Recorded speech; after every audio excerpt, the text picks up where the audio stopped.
சென்னை காவல் ஆணையரகத்தில் நடைபெற்ற பொதுமக்கள் குறைதீர் முகாமில் பொதுமக்களிடம் 22 புகார் மனுக்கள் பெறப்பட்டு விரைந்து நடவடிக்கை எடுக்க உத்தரவிடப்பட்டுள்ளது. காவல் ஆணையரகத்தில் நடைபெற்று வரும் பொதுமக்கள் குறைதீர் முகாமில் காவல் அதிகாரிகள் பொதுமக்களின் புகார் மனுக்களை பெற்று விரைந்து விசாரணை மேற்கொண்டு நடவடிக்கை எடுக்க சம்பந்தப்பட்ட காவல் அதிகாரிகளுக்கு உத்தரவிட்டு உடனடி நடவடிக்கைகள் எடுக்கப்பட்டு வருகிறது.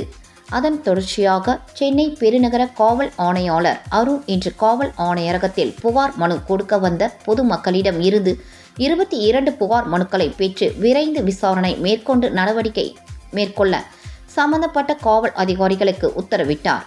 அப்போது துணை ஆணையாளர் சுப்புலட்சுமி உள்ளிட்ட அதிகாரிகள் உடனிருந்தனர்.